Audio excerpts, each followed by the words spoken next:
Over 100,000 Americans died last year from overdoses, and many had no idea they were taking counterfeit pills laced with deadly fentanyl.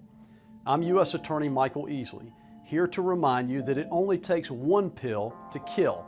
International drug cartels are bringing deadly drugs to our communities and disguising them as legitimate prescription pills. Whether they're sold on a street corner or through a smartphone, we are prosecuting the drug traffickers.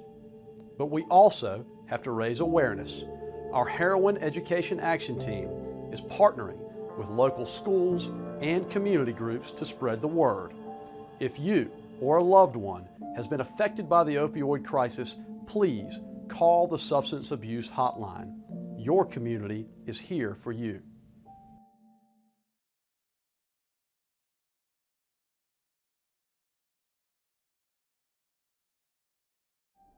No one ever sets out to be addicted to drugs. Like, no one ever wakes up one morning and is like, oh, I want to be a drug addict someday. Like, no one does that, right? It's always starts as like this innocent curiosity, or at least for me it did. And then slowly but surely it takes over your life. And looking back, I didn't even realize what was happening.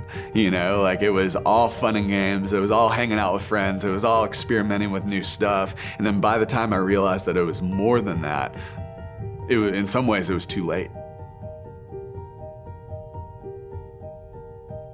Growing up, for the most part, like I had everything you could have ever asked for. Both my parents at home, and I never really wanted for anything. As I grew up, I stopped caring so much about what my family thought, and I started caring about what all my friends thought. I wanted my friends to like me. I wanted my friends to think I was popular, and I also happened to be around a not great crew of friends in some ways. That's how it works. It's not the guy in the dark alleyway trying to get you to, do this thing. It's your friends. It's people who you love and care about who think that everyone's just having a good time. We, start smoking cigarettes behind the school, and it was no big deal. It was just for fun. That progressed into weed, and the first time I smoked weed, I became obsessed with the way that drugs made me feel. And that kind of set me on this journey of trying all these different substances and experimenting with all these different things.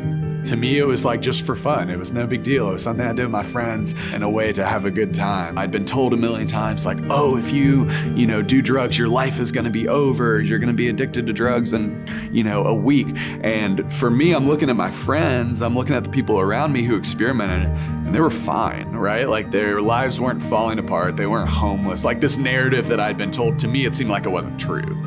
So I'm looking at, the adults in my life who are like, this is gonna ruin your life. And then I'm looking at the kids in my life, and it seems like they're just having a good time. So I'm like, okay, someone's not telling the truth here.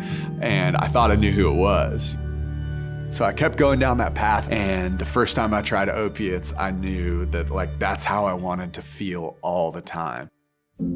So it stopped being this fun thing I did on the weekends. And at that point, opiates really started to take over my life. Eventually the pills became heroin, and said, okay, I'll do heroin, but I will never use a needle. Whenever you're around something a lot, it stops being such a big deal. Like when I was in high school, even though I was using drugs, the idea of a needle was so far off, was that's crazy. Only crazy people do that. But then whenever your whole friend group's doing it, it's it's not that big a deal. And you get desensitized to it. So I got desensitized to it, started using needles. I think a couple things changed. It went from being this party thing that you would do around people that was no big deal, to being this thing that you were almost maybe a little shameful of, that you wouldn't do in front of most people. It was no longer fun and games. I stopped being the happy-go-lucky guy that, had all these friends. And the biggest priority in my life that I had to take care of before I took care of anything else was heroin. It was just survival mode. I was just trying to not be sick. I was trying to function throughout the day. It stopped being fun a long time before that. It wasn't fun anymore. It wasn't a party thing anymore. It was survival. It was, this is what you have to do to accomplish basic functions. My body needed heroin, wanted heroin more than it wanted food or water. It wanted that more than I wanted anything else in the world. At that point, my life spiraled out of control. I was in and out of jail. I was in and out of rehabs, and struggled so hard to stop. Addiction can lead to you being out of control to the point where you're doing things that you never thought you would do, trying to chase that feeling that you used to have. Probably one of the lowest points in my stories, I remember my friend overdosing in front of me, and instead of me helping him or calling the ambulance, I rifled through his pockets and I took his heroin and his money and I left him where he was. And I think about that moment and it just like, how far had I gotten from who I was? Like I'd been this people person who loved people and cared about people, and all of a sudden I was willing to do anything for this drug. Addiction is needing a substance more and more and more without being able to control the need for that substance. Dopamine is the chemical that tells us what to repeat to sustain life. So when we eat, we get hits of dopamine because we need to sustain life. When we hydrate, when we drink, we get hits of dopamine. When drugs come in, they give us hits of dopamine that are so high, our brains were not meant to handle that level of dopamine. Now, drugs take the number one spot to survival because dopamine said so. Eating becomes number 2, hydrating becomes number 3, and so on. Your brain is saying anytime that there's something wrong, anytime you feel stressed, anytime that you're not comfortable, get that drug because that's going to help you sustain life. So your brain is learning that connection to the drug, that when I feel bad, I can just take this pill or I can just take this substance and I'll feel good. So the next time you feel stressed and something happens, you're going to want to feel good again. And at first it's a choice, but after you continually do it again and again and again, it can turn into an addiction. And then that takes your choice away. You know, my body needed heroin, wanted heroin more than it wanted food or water. It wanted that more than I wanted anything else in the world. The prefrontal cortex is our executive center. That's where we think. We weigh options, we weigh consequences. If we do this, then this will happen. When we're in active addiction, that part of the brain gets hijacked. We are led by the limbic system where our fight or flight is. In a normal functioning brain, it's top down. Thinking is going to take dominion over the whole brain. In a brain with addiction, it's bottom up. So we are functioning from our fight or flight and survival, and I will do what I have to do to get those drugs. To people on the outside, it looks like you're just making this choice again and again and again, and it's ruining your life, and why don't you just stop? And to you on the inside, it feels like you can't stop. There's nothing that you can do to stop. You've tried, and your body feels like it needs it, and if you don't, what's gonna happen? You get physiological effects, like you cannot stop thinking about this drug. You will do whatever you have to do to get this drug. I was breaking into houses, I was robbing people, I was selling drugs to keep my addiction afloat. My entire life became those two things. It was committing crimes and doing drugs. Whenever I didn't have the drugs that I needed, I felt horrible. Like I wish I could describe how, like it was like the flu, but a million times worse. Like my body hurt, I had aches, my legs were restless. Like it was one of the worst feelings in the world. Addiction is progressive. It will continue to grow and grow and grow. You may start out using 1 pill, and 1 pill will be okay for a little while. Then you need 2 pills to get the same effect that 1 pill gave you. Eventually, you will need 3 pills, 4 pills, 5 pills. This is the baseline, and drugs take you up here. Drugs take you up here. Eventually, it takes you to the point where you're down here without drugs. And whenever you use, you kind of just get back to this baseline where you feel okay for a little bit, and then you drop back down. And your body may not be able to take the amount of pills that you feel you need to feel good, and it could lead to death. Don't just ignore all the negative things that you hear about addiction. Like people aren't trying to trick you. People aren't trying to hide this great thing from you that they just don't want you to experience. Like there's a reason why people struggle with addiction. There's a reason why substances have wreaked such havoc on the world around us. And it's not because everyone's lying about where it can take you. And I know that it feels like you will be the exception to the rule, but there's a reason why it's a rule. We always think like, oh, but that's not gonna be me. Like, yes, that person overdosed. Yes, that person failed out of school. Yes, that person's life is ruined, but like, that's not gonna be me. I can just do it this once and it's no big deal. And that story just, it seems like it is never true, because what happens is you do it just once and it's no big deal. And then the story is, well, you know, I did it that one time and everything is fine. Surely I can do it again and everything will be fine. And therein starts your rationalization. I did it 2 times and I was fine, so I can do it this weekend to be fine. And before you know it, you know, you've rationalized yourself all the way to using drugs every day. So to think that like you would be the one that would be okay, you would be the one who would make it out, you would be the one who would be able to do drugs successfully. We want to believe that about ourselves, but very rarely is that story true. I think a large part of substance abuse starts with poor mental health. That could pull you to start experimenting with things that calm your nerves. It's a huge escape for teenagers to not have to think about their school and their parents and the things that are going on in their life. My brother David would be 24 today, and he was a really good kid. When he was younger, he struggled a lot with social image. He didn't really fit in with anybody else. And as he got older, his mental health began to worsen, and he fought with a lot of anxiety and depression. And so he began to illustrate that he wanted to take his own life. He found oxycodone, and he took 90 pills of oxycodone. When David passed away, my mom created JoCo Angels as an opioid awareness group. And we do a lot to educate young people. A large part of JoCo Angels' presentation actually speaks on fentanyl and how it's hidden in everything. The smallest amount of fentanyl could drop an elephant, let alone a high school teenager. Fentanyl is a synthetic drug, and it is the single most deadly drug our nation has ever encountered. It is 50 to 100 times more potent than morphine, and you could die by taking fentanyl one time. A lot of drug dealers mix it into their drugs because they want their buyers to have a better high and become addicted to the drugs. And so if they're addicted to something, they're gonna come back and buy more. It's profitable to put fentanyl in because the effects are great and it's cheap to do it. The drug dealers may not mean to set out to kill people. If they do, they do. It's the cost of business.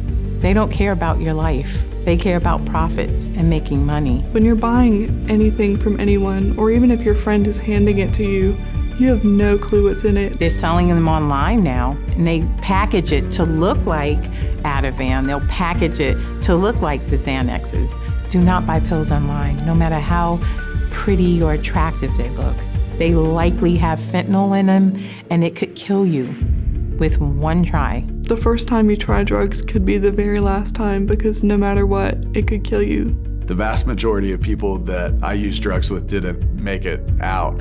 And all of those people, you know, were good people. They had families and people that loved them, and they never wanted to die. They weren't bad people, but unfortunately that's where their addiction took them. So you can measure the extent of addiction not by the damage done to someone's life, but by the damage done to the lives of those around them. So you can see how bad an addiction is by the amount that people are hurt that are a part of that person's life, whether they're friends or family or, you know, spouses or children. That's where the most havoc is wreaked by addiction. Addiction. You have robbed me of the time with my son. You've taken control of my son's head and monopolized his time and attention. You've taken countless hours, which would have been spent on the boat and teaching my son about boating and waterways. You've kept time with my son to a bare minimum. Addiction, you have angered me because all of the life you have sucked from my son. If you would only take on human form, I would fight you until death. Yours or mine. Signed, Josh's dad. Everybody that I heard from talked about what an amazing guy he was, that he would give you the shirt off his back, that he was just a nice guy. And when he wasn't on drugs, he was. One of the saddest things for me is the lies that Josh would tell. Addicts, I have discovered, are amazing liars. The ability to lie was solely based on his need to get heroin. He would say that bad guys were after him, that he had to pay them money, just trying to figure out a way to get money from me. At one point in time, he attacked me. He said, "Give me the money or you'll be sorry." He was definitely high. He didn't know what he was doing. Josh did come to me and talk about how he was going to get better, that he wanted to get better, but he didn't know how to get out of it. He would get out of rehab and return to his normal life with the same friends, and it's hard to go back to that same crowd and expect something to happen different. Josh checked himself out of treatment. I picked him up and we headed out to lunch at a restaurant on the water, and we talked about a rehab facility in Florida that he wanted to go to. So he was excited about that. We made a trip to the mall. Unbeknownst to me, Josh made it into the restroom at the food court and bought drugs. We went back to the house. We had Buffalo Wild Wings for dinner. We watched some TV. He got up about 11:15 off the couch and said, "I'm going to bed." I stood up and hugged him. He said, "I love you, Dad. Thanks for everything you've done." And that was the last thing that I ever heard from Josh. The next morning, he didn't get up and his door was locked. I ended up breaking into his room and I found him overdosed. This letter is the last letter that Josh wrote me. He wrote this probably 4 or 5 days before he passed away. "Dear Dad, words cannot begin to describe how terribly sorry I am for putting you through all of this again. The lies and the hurt I put you through hurts me more than you think. I promise I'm going to come out of here a different person, one that you can love and be proud of again. I know we have been through some hard times together, and I truly appreciate you always being there for me, no matter how bad a situation I was in. All of those things I talked to you about I want to do with you. I want to take the boat out and go fishing, take the dogs to the beach, or just be able to call you and say, hey, let's get some dinner. Please don't hate this town because of me. You can always create new memories here with Becky, and with me, I hope. But I just want you to know how truly sorry I am for everything that I've done once again, and that I love you to the end of the world and back. And I promise you, it will be nothing but good memories from here on out. Love, your one and only son, Josh." If I were to see Josh, I would say,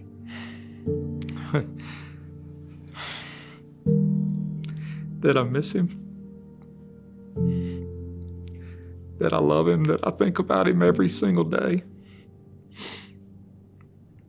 and that I'll see him soon.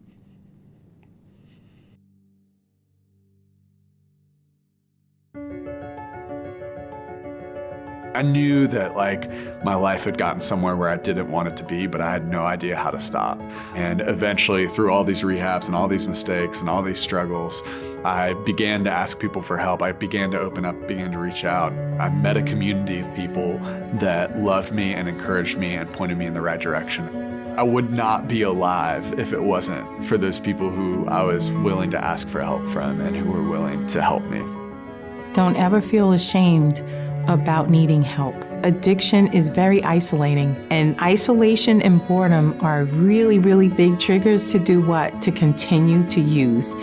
And that won't be good. Please talk to someone you trust. I do think it's worth surrounding people who are going to better you, who are going to push you in the right direction, who are going to encourage you.